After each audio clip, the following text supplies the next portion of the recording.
تو انشاءاللہ بچہ ٹھیک ہو جائے گا۔ اس کے علاوہ جو موسٹ کامن اور موسٹ پروبیبک جو پرابلم مدرس کو ہوتی ہے وہ ہے ڈائپر ریشز، یعنی کہ بچے کو ڈائپر کی وجہ سے ریشز ہو جاتے ہیں۔ ڈائپر ایک تو بچے کو ہیٹ دیتا ہے، اس کے اوپر سے موئسچر جب اس میں زیادہ اکٹھا ہو جاتا ہے یورین وغیرہ تو وہ اس کو ڈیمپ رکھتا ہے، اور ڈیمپ رہنے کی وجہ سے اسکن سافٹ ہو کر چھل جاتی ہے، تو یہ ہوتا ہے ڈائپر ریشز میں۔ لیکن اس کے علاوہ ایک ریزن یہ بھی ہوتی ہے کہ کچھ بچوں کا جو یورین ہے وہ ایسیڈک ہوتا ہے، جو بچے کی اپنی اسکن کو خراب کرتا ہے۔ اس کے لیے ضروری ہے کہ آپ بچے کی فوڈ میں سے سٹرس کو اور ٹماٹو اگر وہ کھاتا ہے تو کم کر دیجئے، کیونکہ اس سے اس کا جو یورین ہے ایسیڈک ہو جاتا ہے۔ اور اس کے لیے آپ کو ایسی کریم لگانے کی ضرورت ہوتی ہے جس میں زنک آکسائڈ موجود ہوتا ہے۔ اس میں عام طور پہ جو مارکیٹ میں اویلیبل ہے اس میں ہائیڈروزول ہوتی ہے، وہ آپ لگا سکتی ہیں۔ اس کے علاوہ آپ پیٹرولیم جیل بھی یوز کر سکتی ہیں، اور اس میں یہ بھی ضروری ہے کہ آپ بچے کو زیادہ لانگ ٹائم ایک ڈائپر نہ پہنائیں، 4 گھنٹے سے زیادہ اس کو ڈائپر مت پہنایا کریں ایک، اور اس کے علاوہ اس کو دن میں 2 دفعہ کھلا رکھا کریں، اس میں اس کو صرف آپ نے انڈر ویئر پہنایا ہو، اس کے علاوہ اسے کوئی چیز نہ پہنائی ہو۔ اس طرح کرنے سے بچے کی اسکن بریتھ کرتی ہے اور اس طرح کے ریشز سے آرام آتا ہے۔ تو جو بیسیکلی ڈائپر ریشز ہیں وہ بچے کی اسکن جتنی خشک رہے گی اتنی جلدی وہ ٹھیک ہو جائیں گے۔ میلیا ایک پرابلم ہوتی ہے، اکثر بچوں کے ناک کے گرد آپ نے یا گالوں پہ آپ نے دودھیا کلر کے سپاٹس دیکھے ہوں گے جو بچے کی اسکن کی اندر کی سائڈ پہ نظر آتے ہیں۔ ایکچولی جب بچے کے گلینڈز کھل رہے ہوتے ہیں، جو پسینے کے گلینڈ ہوتے ہیں، تو وہ بھی سارے پورز اس کے پراپر کھلے نہیں ہوتے، اس لیے جو کچھ پورز ابھی بند ہوتے ہیں ان کے اوپر اس طرح کے سپاٹس نظر آتے ہیں۔ وقت کے ساتھ جب وہ گلینڈز کھل جاتے ہیں تو وہ سپاٹس غائب ہو جاتے ہیں۔ تو اس طرح کے سپاٹس سے آپ نے بالکل پریشان نہیں ہونا، اور اس کو آپ نے کوئی ریش کریم یا ایسی کوئی چیز نہیں لگانی۔ اس کے علاوہ ایک طرح کے ریشز ہوتے ہیں جنہیں ہیٹ ریش کہتے ہیں، یعنی کہ گرمی سے ریشز۔ اگر آپ ایسے ایریا میں رہتے ہیں جہاں بہت زیادہ گرمی ہے تو وہاں بچے کو باریک دانے نکل سکتے ہیں جو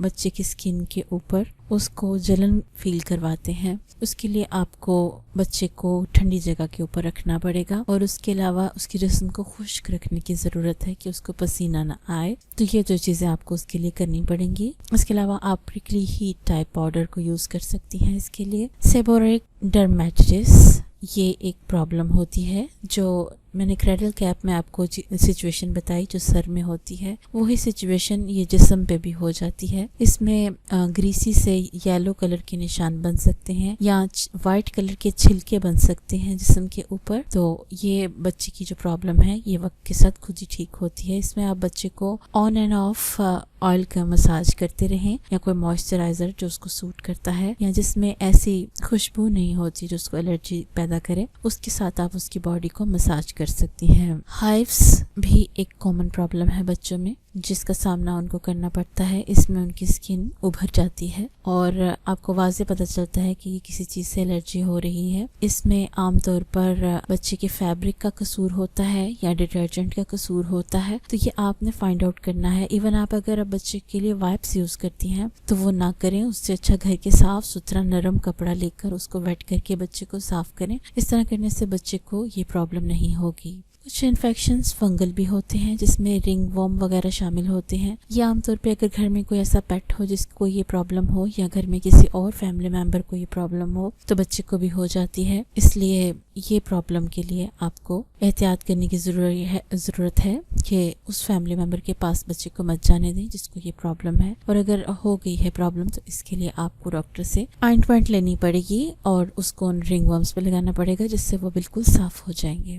عمومی ٹپس میں آپ کو دینا چاہتی ہوں جو کہ جنرلی عام کسی بھی طرح کے ریشز ہوں تو ان کو ٹھیک کرنے کے لیے آپ کے لیے کارآمد ہوتی ہیں۔ Keeping skin clean and dry, بچے کی اسکن کو صاف ستھرا رکھیں اور ہمیشہ خشک رکھیں۔ اس طرح کرنے سے بچے کو ریشز کا مسئلہ عام طور پر نہیں ہوتا۔ یوزنگ اریٹینٹ فری ڈٹرجنٹس، ایسے ڈٹرجنٹس یوز کریں جو بچے کی اسکن کے اوپر انفیکشن نہ کریں یا جس میں کسی قسم کا کیمیکل یا خوشبو شامل نہ ہو، تو اس طرح کے صابن آپ استعمال کیجیے۔ بریدیبل فیبرکس، ایسے کپڑے استعمال کیجیے جس میں بچے کو گھٹن نہ ہو یا اس کو بہت زیادہ سویٹنگ نہ ہو، تو بچے آسانی کے ساتھ اس میں سانس لے سکیں یا ان کو بہت زیادہ گھبراہٹ نہ ہو، اس طرح کے کپڑے پہنائیں۔ فیبرکس اکارڈنگ ٹو ویدر، یعنی کہ موسم کے لحاظ سے بچے کو کپڑے پہنائیں۔ بہت زیادہ سردی اور بہت زیادہ گرمی، دونوں صورتحال میں بچے کو ڈفرینٹ قسم کے انفیکشنز ہو سکتے ہیں، انٹرنلی بھی اور ایکسٹرنلی بھی، تو بچے کو موسم کے لحاظ سے کپڑے پہنانا بہت ضروری ہوتا ہے۔ Track skin reactions by foods, آپ کو میں نے پہلی بھی ویڈیوز میں بتایا ہے کہ بچے کو ایک ہفتے میں ایک فوڈ انٹروڈیوس کرائیں اور اس کی ریئیکشنز چیک کیجیے کہ بچے کو اس سے کوئی الرجی یا اس سے کوئی پرابلم تو نہیں ہوتی اسکن پہ۔ اس طرح اگر آپ نے اپنی بچے کی ساری فوڈس واچ کیا ہوگا تو آپ کے بچے کو یقیناً اس طرح کی پرابلم کا سامنا نہیں کرنا پڑے گا۔ فالو بیبی ویکسینیشن شیڈیول، یعنی کہ بچے کی جو ویکسینیشن کا شیڈول ہے اس کا بہت زیادہ خیال رکھیے۔ ٹائم پہ تمام انجیکشنز لگوائیے تاکہ بچے کی کوئی بھی ڈوز مس نہ ہو۔ ڈونٹ لیٹ دا بیبی کس، بچے کو اس بندے کو بالکل چومنے نہ جس کے بارے میں آپ کو پتہ نہیں ہے کہ اس کے جسم میں کون کون سی بیماریاں پائی جاتی ہیں، اس لیے عام طور پہ غیر لوگ ہوتے ہیں ان کو منع کیا جاتا ہے بچے کو چومنے سے، اور یہ بیسٹ پالیسی ہے۔ بیبی اسکن پروڈکٹس آپ واچ کریں کہ کسی اسکن پروڈکٹ کے اندر کوئی کیمیکل یا ایسی خوشبو تو نہیں شامل جس سے بچے کو ریشز ہوتے ہیں۔ کوشش کریں کہ خوشبو کے بغیر والے پاؤڈر اور کریم وغیرہ یوز کیا کریں۔ وین ٹو وری، یعنی کہ اگر ریشز ہو گئے ہیں بیبی کو تو آپ کو پریشان کب ہونے کی ضرورت ہے۔ عام طور پہ تو ریشز خود ہی چلے جاتے ہیں ان کی احتیاط کرنے کے بعد، لیکن اگر کچھ بلسٹرز یا چھالے اس طرح کے بن جائیں جس کے اندر کسی خاص قسم کا مایع بھرا ہو یا ایسے چھالے جس کے اندر لیکوڈ ہو، تو وہ والے چھالے بننے کی صورت میں آپ کو بچے کو ڈاکٹر کے پاس لے کے جانے کی ضرورت ہوتی ہے۔ اس کے علاوہ اگر اس کی اسکن پر پرپلش یا ریڈ کلر کے ڈاٹس ہوں جس کو اگر آپ ہاتھ سے تھوڑا پریشر دے کر دبائیں تو پھر بھی وہ ہلکے نہ ہوں، تو پھر آپ کو فوراً طور پہ ڈاکٹر کے پاس جانے کی ضرورت ہوتی ہے کیونکہ یہ ایک سویئر قسم کے وائرل انفیکشن کی نشانی ہوتی ہے۔ مائی سجیشن، نیپی ریش کے لیے میرا سجیشن آپ کے لیے یہ ہے کہ آپ کارن فلور کا یوز کیجیے۔ بچے کو صاف کرنے کے بعد اس کے اوپر کھلا جس طرح پاؤڈر چھڑکتے ہیں اس طرح سے آپ اس کے اوپر کارن فلور کو چھڑکیے۔ یقین کیجیے کہ آپ کے بچے کے لیے تمام دوائیوں سے اور تمام نیپی ریش کریموں سے زیادہ بہتر ہے۔ اس کو آپ یوز کیجیے اور مجھے اپنی فیڈ بیک بھی دیجیے۔ امید ہے کہ آپ کو میری یہ ویڈیو بھی پسند آئی ہوگی اور